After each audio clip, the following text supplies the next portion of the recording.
Better Life Media, America's leading source for life improvement, presents Brian Tracy. Secrets of Self-Made Millionaires.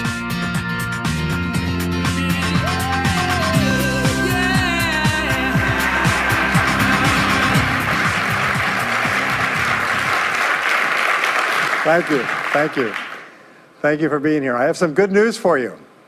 More people are going to make more money in the next few years than have been made in all of human history. In the year 1900, there were 5,000 millionaires in America. In the year 2000, there were 5 million millionaires. That's an increase of 1,000 times. Now, there was a leveling off in 2001, 2002. In the last 2 years, the number of millionaires has jumped 33%. It's jumped to 8.2 million millionaires in America, and virtually all of them are self-made, which means they started without a pot to you-know-what in or a window to throw it out of. And they've made it in one generation. When we look at the wealthiest people in America today, Warren Buffett, Michael Dell, of course, Bill Gates, Paul Allen, and the Walton family, all first-generation multi-billionaires. We have a $12 trillion economy today that is growing at the rate of $500 to $600 billion a year, and all that money is going through somebody's fingers, and your job is to make sure it goes through yours and some of it sticks. Is that a good goal for today? And my job is to show you how to do it. The good news is that all the answers have been found. Self-made millionaires have been studied exhaustively. They've been analyzed. They've been interviewed by the hundreds of thousands and millions. And what we know is exactly who they are and what they do and how they think and how they tick and the decisions they make and the things that they do and they don't do. And the wonderful thing is this: if you do what other successful people do, you eventually get the same result that they do. Now, some people say, well, I started off without any money and I don't have any money now. Well, join the crowd. Nobody's got any money. Most people are broke up into their 40s and 50s. So if you're broke today, you're just one of the gang. The only question is, do you stay there? And the answer is no. Now, when I started off in this many years ago, I came from very poor beginnings. I did not graduate from high school. I finished in the half of the class that makes the top half possible. When I left school, I dropped out of high school. I could only get laboring jobs. I was told, by the way, if you don't get a good education, you won't do well in life. Don't get good grades, you won't get a good job. Don't go to college, you won't do well, and so on. And I believed that for a long time until I found there's hundreds of thousands, millions of people who dropped out of high school who went on to become millionaires and billionaires as well. The reason I say that to you, by the way, is don't let it hold you back. Don't let any experience that you've ever had in your life act as a brake on your potential, because there's hundreds of thousands of people who've had it worse than you could ever dream of, who've gone on to accomplish wonderful things. So, I worked at laboring jobs for several years. I worked in construction. I worked on farms and ranches. I worked in factories putting nuts on bolts hour after hour. And one day, in a state of frustration, I began asking this question: why is it that some people are more successful than others? Now, in the Bible, there's the line that says, "Seek and ye shall find, for all who seek, findeth. Ask and the door will be open." So I began asking other successful people, what are you doing differently from me? And they told me, and I did it, and I got better results. I got into sales when I could no longer get a laboring job, like many of you. And in sales, I noticed that one of the guys in my company was making 10 times as much as anybody else, and he was selling the same product out of the same office at the same price to the same people under the same conditions, and he was making 10 times as much as anybody else. So I went and asked him, what are you doing differently from me? And he told me, and I did it.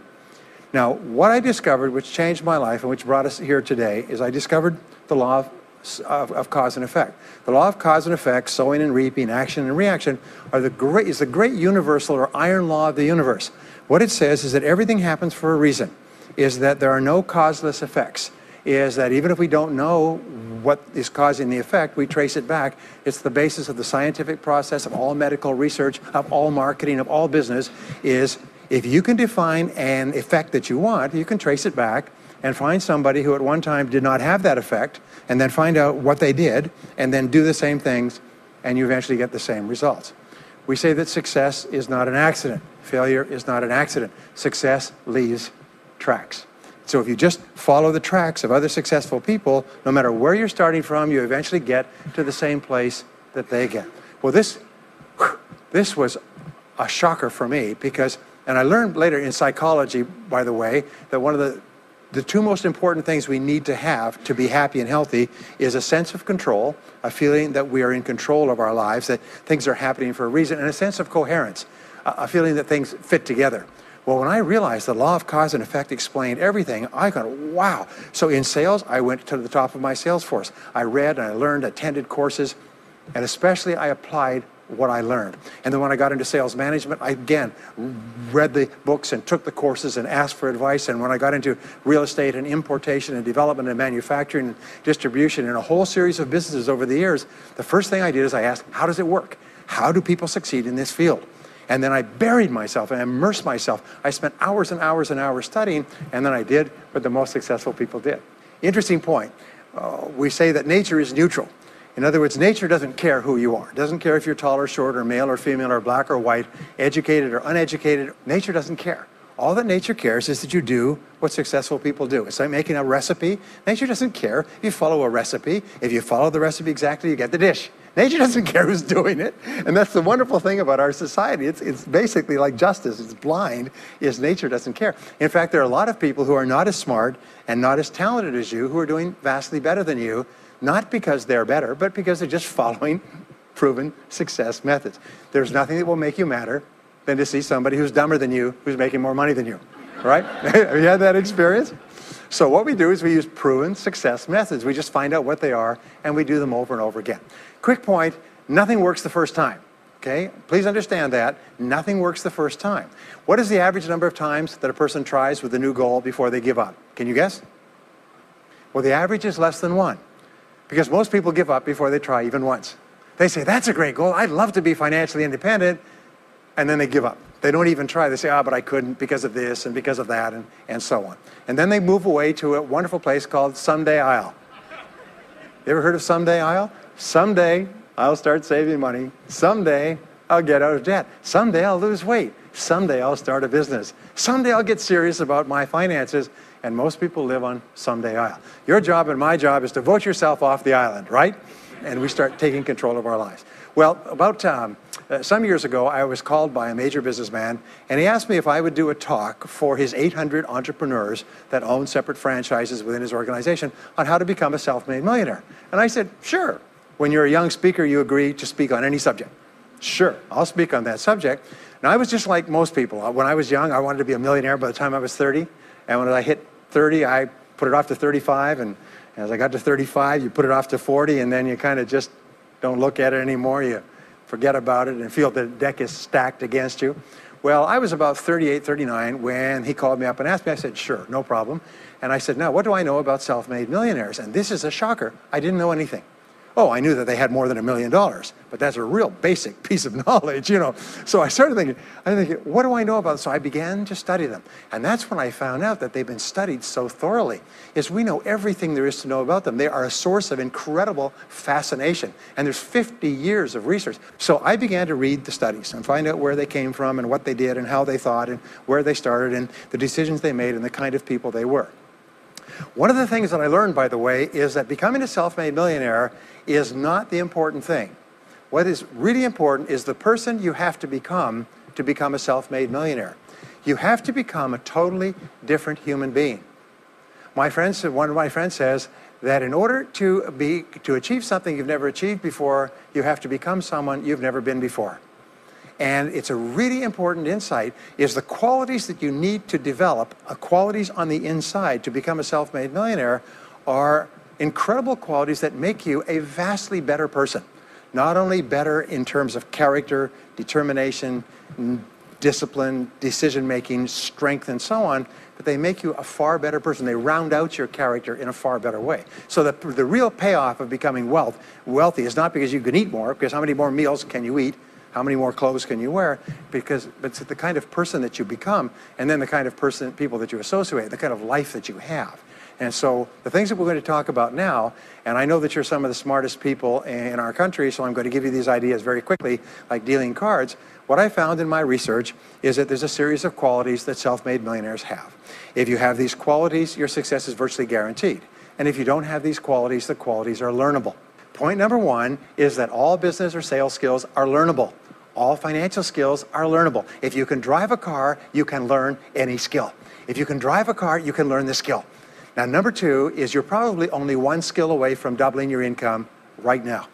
You're probably only one skill away from setting yourself on the road to becoming a self-made millionaire. That turns out to be the case for almost everyone. And if you don't know what that skill is, maybe over the course of the time we spend together, it'll jump out at you. But whatever it is, you've got to find it out and go to work on it, because it is learnable. It's a learnable skill. People say, well, I've never been very good with money. Well, get over it. The fact of the matter is, you can learn what you need to learn to achieve anything that you want to achieve. So, the success secrets of self-made millionaires. Give yourself a score of 1 to 10, and if you are weak on one of these, it can be enough to hold you back. If you're strong on all of these, then there's no limit to what you can accomplish. The first is to dream big dreams. Dream big dreams. Practice what is called back from the future thinking and project forward. Develop a vision of yourself as happy, healthy, wealthy, thin. Practice what top people practice, which is what is called idealization. You project forward several years and you imagine that your life is perfect in every way. Imagine that you have no limitations. Imagine that you have all the time and all the money and all the friends and all the contacts and all the education, all the experience, and that you could be or have or do anything you want in life. If you could, what would it be? If your life were perfect in 5 years, what would it look like? How much would you be earning? How much would you be worth? What kind of a family life would you have? What kind of health would you have? What kind of car would you be driving? What would your life be like if you could wave a magic wand and make it perfect in every way?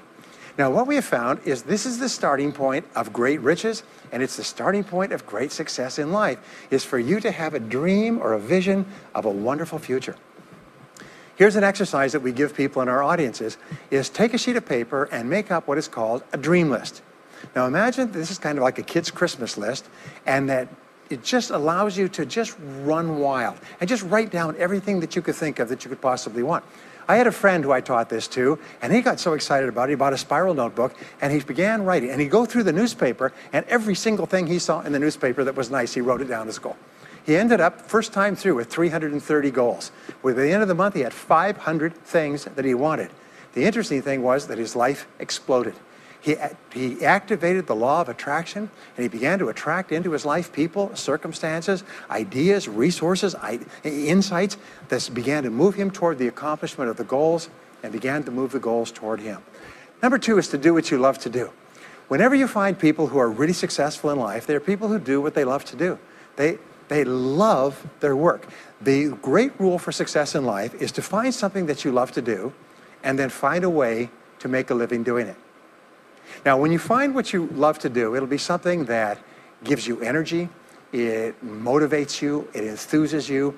It's probably something that you were meant to do from the time you were born. And when you ask self-made millionaires, what sort of work do you do? They'll often say, I've never worked a day in my life. I just do what I like to do. I had a graduate in my course once who came up to me and said, you know, that's interesting. He said, when I was a little boy, I loved to study airplanes. He said, I got airplane books, and I had airplane models, and I had toy planes, and then I got into competitions with remote-controlled planes. He said, when I grew up and went to school, I studied aeronautical engineering. He said, today, he said, I'm 35. He said, I own 3 companies. One builds small aircraft. Another one repairs and services small aircraft. Another one is in leasing and chartering small aircraft. He said, I've never worked a day in my life. He said, I've just played with planes since the time I was a kid. So one of the things that you can do is go back to the time when you were young, as a child between the ages of 7 and 14, before you discovered boys or girls, and what is it that you really love to do? And you'll often find that within that is something you're supposed to do as an adult. Number 3 is commit to excellence. Now, this is really, really important, and I had a hard time with this as a young man because I was never good at anything. I was never picked for any team, and if I was picked, I was the first person cut. I got lousy grades in every class. I got fired from multiple jobs. I even got fired from a job pumping gas once. Can you imagine that? Being fired for pumping gas because you're no good. They came out and said, you're no good at pumping gas. How can you be no good? Little old ladies can pump gas, and here I was no good at pumping gas. Anyway, so I got fired. I went from job to job, and then I discovered that all people who are successful are excellent at what they do. You know the old question they asked Willie Sutton, the bank robber, why do you rob banks? He said, well, that's where the money is. Well, being in the top 10% is where the money is. So what you have to do is you have to pay any price and make any sacrifice to get into the top 10% in your field. Now, here's the good news. If you're doing what you love to do, you will want to be in the top 10% in your field. If you don't want to be excellent at what you're doing, it means you're in the wrong field. It just means that you're marking time, you're treading water. And there's a lot of people who are in their field and they do their job and they go home at night and don't think about their work and so on. And this kind of an attitude means that you have no future. You have a very shaky present. That crackling sound you hear is the ice breaking under your feet, okay? And you have no future, because if you're not doing what you love to do and throwing your whole heart into it, you're just marking time. But everybody is designed so that there is something that you love to do that you can do well. And the fact that you love it means that you probably have the ability to excel at it. So make this decision to get into the top 10%. And let me tell you what changed my life. Here I was struggling in my late 20s, and I learned this. It was a breakthrough thought. Is that everybody's in the top 10% started in the bottom 10%. Everybody who's doing well was once doing poorly. Everybody who is at the top of your field today was once not even in your field at all and didn't even know it existed. What that means is that if you're willing to pay the price and work hard and make the sacrifices, you can get into the top 10%. Now, how long does it take? It doesn't take a week or a month. Most people are really impatient. And to achieve mastery in your field takes 5 to 7 years. People say 5 to 7 years. Geez, I'll be 5 to 7 years older before I start enjoying the big rewards. Well, how much older will you be in 5 to 7 years anyway? Now, here's an important point. Are you ready? The time is going to pass anyway. The time is going to pass. 5 to 7 years from now, 5 to 7 years will have passed. The only question is, are you going to be at the top of your field, or are you still going to be down there with the mediocre 80%? And the wonderful thing is this is nobody's better than you, and nobody's smarter than you. If anybody else is at the top of their field, it means that you can be at the top of your field. Just go to them and find out how they got there, because they started at the bottom. Now, it may take longer for some people and less for others, but everybody who puts one foot in front of the other and keeps moving eventually gets there. And that's where all the rewards are. And not only that, that's where all the joy in life is. When you're really good at what you do, you feel wonderful about yourself. You're respected and esteemed by everybody around you. You can write your own ticket. You can open any door when you're good at what you do. Because you get up in the morning and you know you're good. And that is more important than the rewards that go with it. The next key is to develop your unique talents and abilities. Every single person is designed from infancy with special talents and abilities that, if you develop them to their height, can enable you to accomplish anything you want in life. Everyone is genetically structured to be able to do something superbly, to do something they enjoy, to do it well, and to get great satisfaction from it. Peter Drucker often asks the question, what are you good at? What are you good at today? What should you be good at? What could you be good at? What will you be good at? And so one of the questions that we ask is, looking back in your life, what has been most responsible for your success up to now? What has been most responsible in the past? What is it that you have done that has gotten you the best results? Because as we said before, success leaves tracks. And if you look back into your past, you'll often find indicators that guide you to your future. Do you remember that fellow that won $300 million in the lottery? He was a high school physics teacher. And they asked him what he's going to do with it. He said he's going to take a week off and then get back to work, because he doesn't want to give up his job teaching high school physics, because he loves his work so much. That is a person who's in the right place for him. And now he can just drive to it in a nicer car. Anyway, now the next key to becoming a self-made millionaire is to see yourself as self-employed. What we found is the top 3% of adults in our society see themselves as self-employed. They see themselves as in charge of their own lives. When I started off my career as a young man, I was 21 years old, working as a construction laborer, living in a one-bedroom apartment, broke, taking buses 2 hours every morning to get to work, and buses 2 hours to get back. I still remember that, and I still remember a light going off one evening. I was sitting there in my little apartment, in my little kitchen alcove, and I suddenly realized that I was responsible, that I was in charge of my own life, that no one was coming to the rescue. And it was one of the great turning points in my life. So what you find is that all exceptional people are highly responsible people. They look upon themselves as self-employed.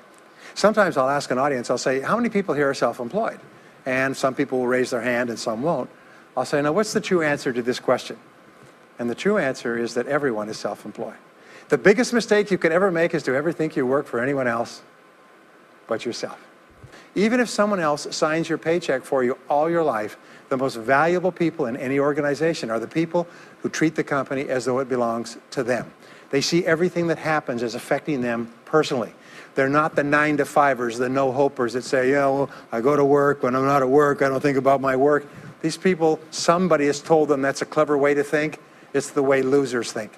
Winners think about their company, and when they're not there, they think about how they can do it better. When something happens in their company, they take it personally because they see themselves as highly responsible. As a result, they're paid more, they're given more educational opportunities, they're promoted faster, and these are the people that eventually, like cream, rise to the top of every organization and every industry, the top 3%. The next key to becoming a self-made millionaire is to develop a clear sense of direction. Developing a clear sense of direction means that you need to become intensely goal-oriented. We find that all successful people are goal-oriented. There's an old saying, you can't hit a target that you can't see. You've got to know what you want in every area of your life. Some years ago, I worked with the Hunt Oil Company in Texas. The Hunt Oil Company was founded by H.L. Hunt, who became the wealthiest, self-made, multi-jillionaire billionaire in the world. At his peak, he owned 200 companies and had a royalty income of $3 million a day. Most phenomenal man, by the way. And he was interviewed by a friend of mine on television before he died in the early 70s. And he was asked, what are the secrets to success? He said, the keys to success have only been two through all my life, and I will tell you what they are. He said, number one, he said, decide exactly what it is you want and write it down and make a plan to achieve it. And number two is determine the price you're going to have to pay to get it and then resolve to pay that price.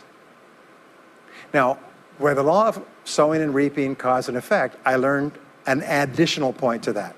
I learned that your current life today is the result of the price you've sown up to now. Is whatever you've put in, you get out. So whatever you're getting out today is a result of what you've put in. If you don't like what you're getting out, what you have to do is you have to put in something different. What I found is this, is that life is always just in the long run. So therefore, life says this, is there's a price you have to pay, and there's two qualities. First of all, you have to pay the price in full for your success of study, preparation, hard work, and so on. And second of all, you have to pay the price in advance. You don't get it afterwards. The way the world works is first you put in what you need to put in, and then you get out the rewards. So you have to ask yourself, what is the price that you have to pay to achieve the success that you desire? And you have to write it down and make a plan and work on it every day. Now let me give you a quick exercise, which is my only take-home or homework exercise for our time together. I want you to take a piece of paper like this and write down 10 goals that you'd like to accomplish in the next 12 months. Write the word goals and today's date at the top of the page. Write down 10 goals you'd like to accomplish, and then ask yourself this great question. If you could only accomplish one goal on this list, but you could accomplish it within 24 hours, which one goal would have the greatest positive impact on your life? Now this is a great question because it'll usually jump out at you. You say, that's the one. If I had this, that would have more of an impact on my life than anything else. Sometimes it's a financial goal, sometimes it's a health goal, sometimes it's a relationship goal. But whatever it is, put a circle around that goal and then turn the page over and write it at the top of the page. Set a deadline on the goal, make a list of everything that you could think of to do to achieve the goal, and then begin working on your list. And here's the kicker, do something every day. Do something every day that moves you one step forward towards your major goal. My promise to you that this exercise, selecting your most important goal, making a plan, and working on it every day, will change your life in ways that you cannot imagine. They say that people begin to become great when they determine their major definite purpose, their number one goal, and work on it every day. It is the secret to becoming a self-made millionaire. It's the secret to great success in life. My promise to you is a week, a month, a year from now, you'll look back and you'll be absolutely staggered at the difference it makes. I was giving a seminar not long ago, and a gentleman came up to me. He said, you know that goal-setting exercise? It changed my life 10 years ago. He said, I was broke, I was divorced. He says, I was an alcoholic, and somebody dragged me to one of your seminars. He said, and I did that exercise and I picked my major goal. He said, it changed my life. I said, in what way? He said, today, he said, I'm worth $40 million. I said, wow. He said, yes, and I owe it to that lesson. Next is refuse to consider the possibility of failure. It's the most amazing darn thing is that the fear of failure is the greatest single obstacle to success in adult life. And it's not failure itself. Because each one of you is a professional failure. Each one of you has failed over and over and over again. Isn't that true? All of us fail. All human beings fail over and over. 9 out of 10 things that we try don't work out the way we expected. We have failures in relationships and in jobs and in careers and investments and everything. It's not the failure that holds you back. The failure makes you smarter. We say that it is the fear of failure, not failure, that holds you back. And the way that you overcome failure is you never consider the possibility of failure. The rule is this, is there's no such thing as failure, there's only feedback. Is when you try something that doesn't work, you get feedback, not failure.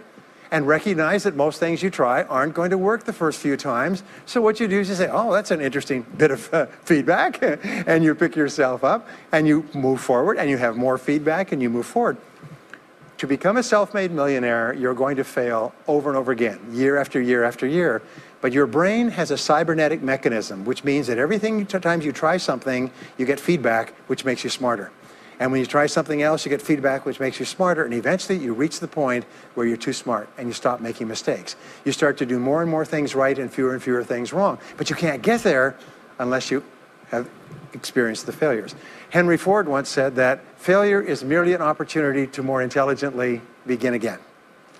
Now, let me pass on one great rule to you, which has been discovered in interviewing self-made millionaires. Self-made millionaires look into every failure for something good. They say there's got to be something good in this that I can benefit from, and surprise, surprise, they always find it.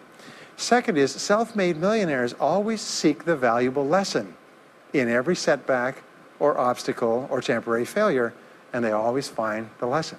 Now, what do failures do? Failures whine and cry and think about what they've lost and blame their problems on someone else. Successful people say, what can I learn from this that will make me smarter next time? And my promise to you, those who seek find, is that if you go looking for a valuable lesson in the biggest problem that you're facing today, you'll always find the lesson. Here's another possibility. Your biggest problem today could be the biggest gift that you have ever received, because it may contain within it the lesson that will make you successful. If you stop thinking about what happened and who's to blame, and you start looking for the gift within your problem, sometimes it can transform your life. The next key is to dedicate yourself to lifelong learning. Now, what takes you from rags to riches is personal development, personal and professional development. In the 21st century, as Peter Drucker says, knowledge and skill are the keys to the 21st century. And the only thing that will be relevant, the only skill that will be relevant in the 21st century is the ability to learn new skills, because virtually everything you know is becoming obsolete at a rapid rate. Stephen Covey says that your current knowledge base has a half-life of 2 years, which means that half of everything you know will be irrelevant within 2 years. And 2 years from now, half more. So if you're not continually learning and upgrading your knowledge and skills, you're not staying in the same place. As Pat Riley says, the basketball coach says, if you're not getting better, you're getting worse. If you're not constantly learning, you're actually falling behind. So here are the 3 keys to continuous learning. Number 1 is read in your field 30 to 60 minutes each day. In other words, turn off the television, turn off the radio, put aside the newspaper, and just read in your field. The very best places to read, by the way, are books. Read books, the best-selling books written by the most successful people in your field, because books contain a wealth of riches that can enable you to function at a far higher level, to get much better results than you could before. So read 30 to 60 minutes a day. I've had people tell me, countless people over the years, that reading an hour a day has doubled and tripled their income within a year. The second thing you do is take every course that you possibly can. The courses and seminars that are available to you in your field that are given by professionals are courses that have been developed over years and years and years. They have been tested and tested and tested. The person who is talking to you for several hours has spent thousands of hours learning their subject. They have dry tested this or done test runs with thousands of other people. When you take a course, you can learn enough information in 1 or 2 days, more than you could learn in 2 or 3 years or maybe even a lifetime, all distilled and put together. People say, I can't afford a course. You cannot afford not to buy books. You can't afford not to go to courses. Some years ago, I had a dentist, and he was a very successful dentist. He was recommended to me by a friend. And this dentist retired at the age of 53. And just before he retired, he sold his practice for about $2 million. Just before he retired, he told me why. He said about 8 years before, he had attended a dental congress in Hong Kong.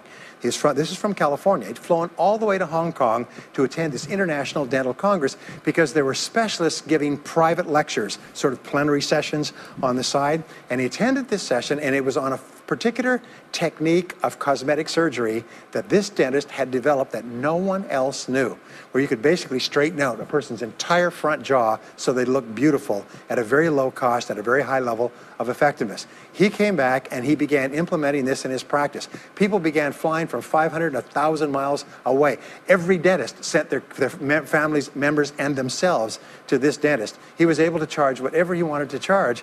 He said 8 years later, he retired as a self-made millionaire at the age of 53 to enjoy his money for the rest of his life from what he learned from one session at one convention at one course. Now, that is a true story, and maybe it's an exception, but you can never tell where the information is going to come from. The third way that you can upgrade your skills is listen to audio programs in your car. The average driver drives 500 to 1,000 hours a year, 25 to 50,000 miles. If you listen to audio programs in your car, according to the University of Southern California, you will get the equivalent of almost full-time university attendance just listening to learning material as you drive around. It can totally and profoundly change your life. Very, very important. Here's an interesting point. The more you commit yourself to becoming the best person you can be, the more you like yourself and respect yourself. The more energy you have, the bigger goals you set for yourself, the more you persist. When you invest in yourself and you read and learn and upgrade your skills, you're telling yourself, wow, I am a person with a great future, and it's up to me to maximize my potential. And your self-esteem goes up, your self-respect goes up, your sense of personal pride goes up, and you started to get promoted more and paid more in every part of your life. Well, the next is to develop a workaholic mentality. In our society today, you hear all these people talking about take it easy, have balance in your life, relax, lean back, have fun at work, happy, get along with your coworkers. This is loser talk. Loser, loser, loser. Now, there's a time in your life when you can back off, all right? You can take it easy. But that's when you've made it, not before you've made it. Because before you've made it, you're in a competition with hundreds of thousands of millions of other people, like at the Olympics, who also want to make it. And in order for you to win, you are going to have to work harder and work better and work smarter than they do. So the rule is to develop a workaholic mentality. What does this mean? It means that you start a little earlier, you work a little harder, and you stay a little later. Use what I call the 40-plus formula. The 40-plus formula says that working 40 hours a week gets you survival, and that's all. You work 40 hours a week, you survive. You make no progress. You don't go ahead. You just barely hang on. Every hour that you invest in your work or yourself over 40 is an investment in your future. So you can tell what your future is going to be with unerring accuracy by looking at how many hours over 40 you put in. Now, how many hours does the average self-made millionaire in America work until he passes the $1 million mark? 59. Some of them work 70, 80, 90. The average is 59 hours. How much does the average top executive work? 59 hours. So that's rule number one, is the hours you put in over 40. If people say, well, my office is locked and I can't get in more than 40 hours a week, then good. Then spend the rest of the time investing in yourself, getting better at your work when you do it. Now, here's my second principle, and this principle changes your life. It is this, is work all the time you work. When you work, work, don't play. Fully 50% of working time today is wasted.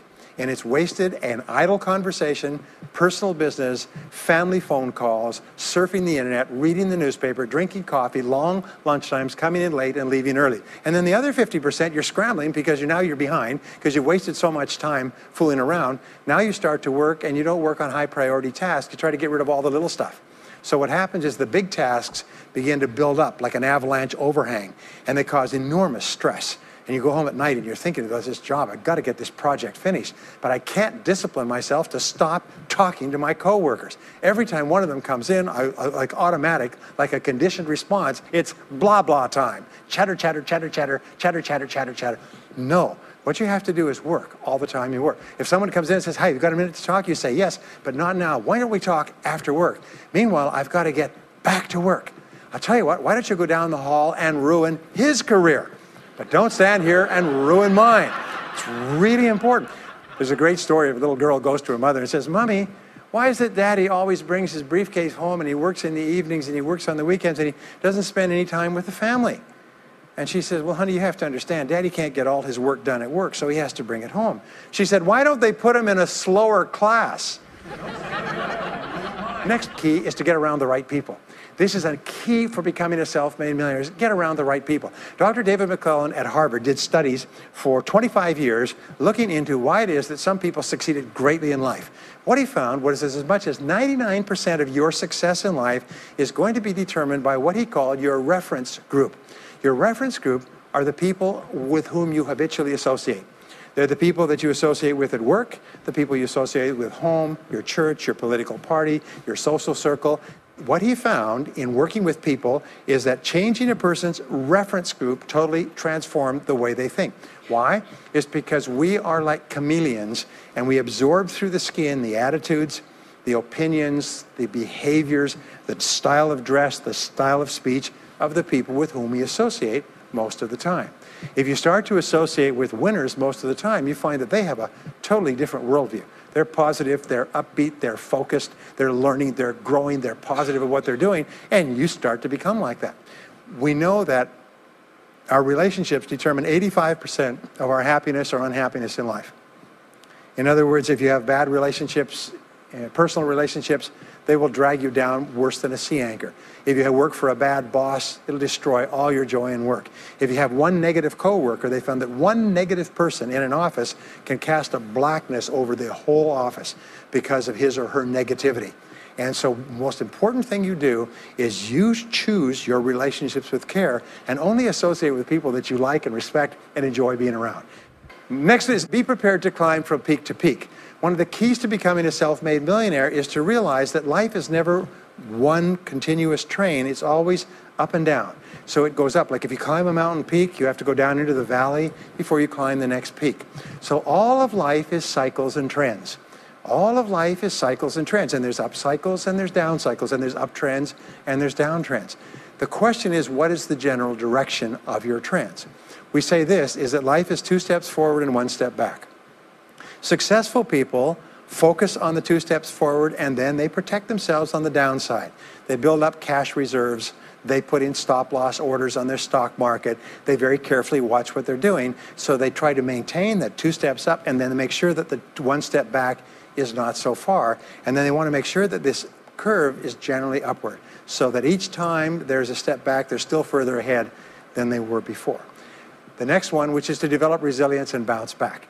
Developing resilience and bouncing back is one of the key qualities of self-made millionaires, because as I said right at the beginning, most things won't work. This is a very interesting point, is that you're going to be knocked down over and over again. And what we know, as my friend Charlie Jones says, is you have to bounce, don't break.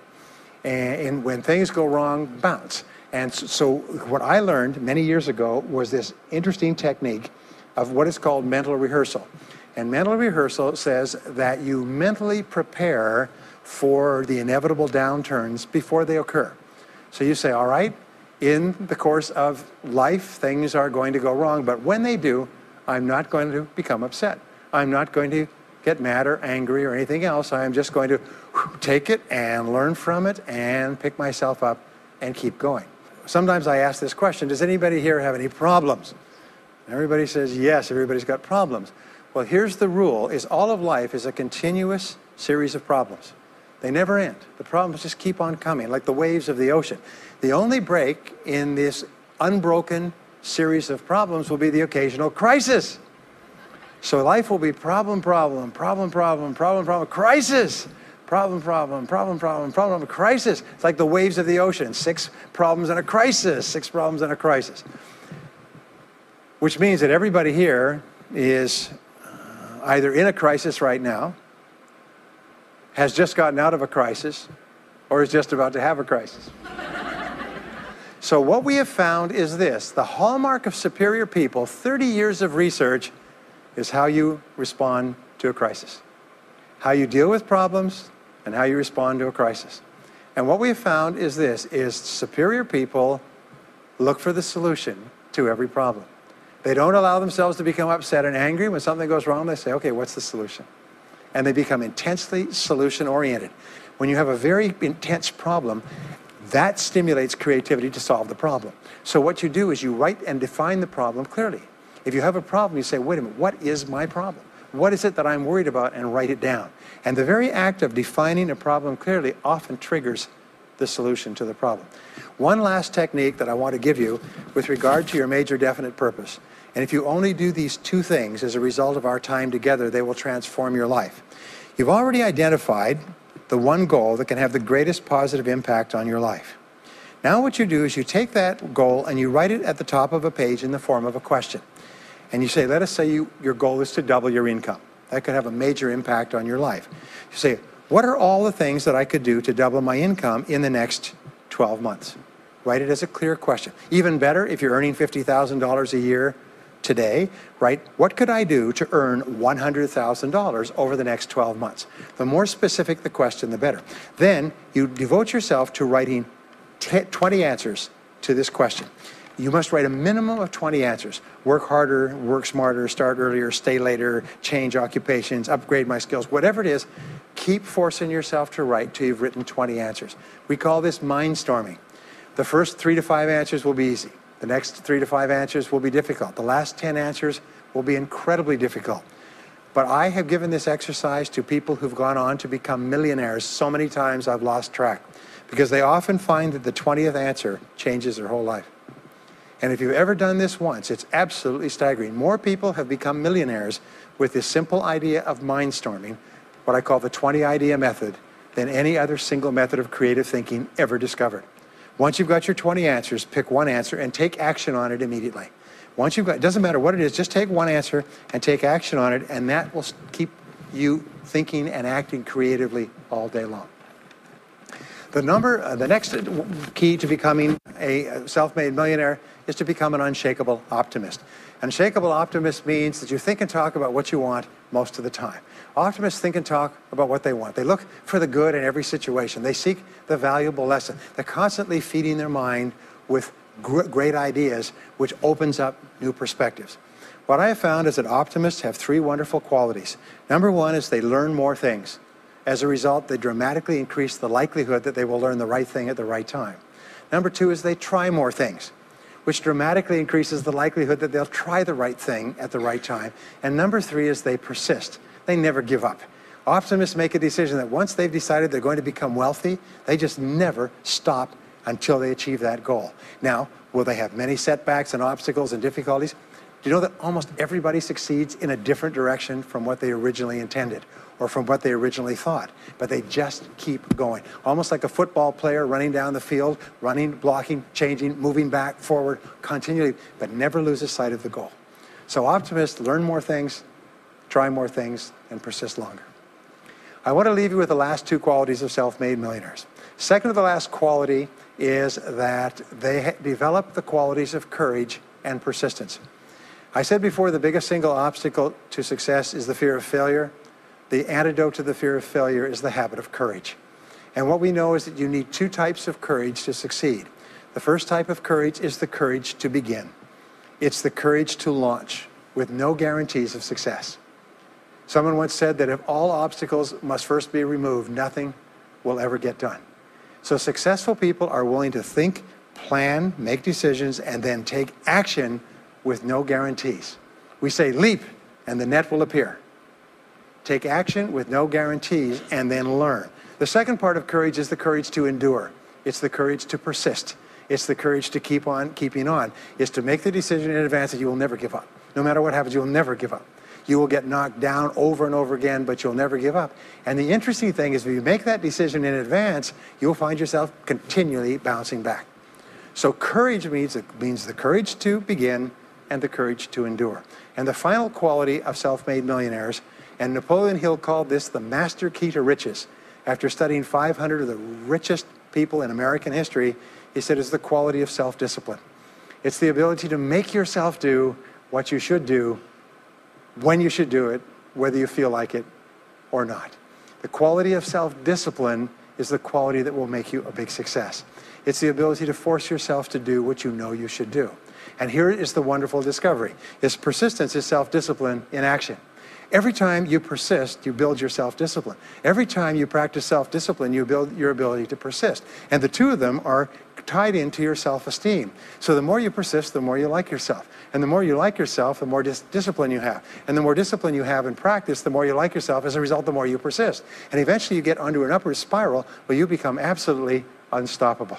You reach the point where you know you can achieve the goal and nothing in the world can stop you. And every step that you take forward makes you stronger and stronger and stronger until finally people say, I know one thing about him, I know one thing about her. You cannot stop him or her. Once they decided they want something, they will not stop until they get it. And when you develop that quality, there will be nothing that is impossible to you.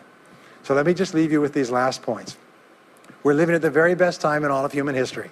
More people are going to make more money in the next few years than have ever been made in all of human history. More people are going to become millionaires and are becoming millionaires today at a faster rate than we've ever thought possible. And no one is better than you and no one is smarter than you. And if you do what other self-made millionaires do, then nothing in the world can stop you from eventually getting the same results as other self-made millionaires.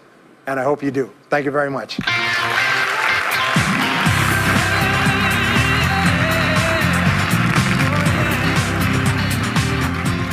We hope you've enjoyed this special presentation of Brian Tracy's Secrets of Self-Made Millionaires. If you would like to own a copy of this program or any of Better Life Media's programs, please visit our website at betterlifemedia.com, where you'll find all types of valuable life improvement information.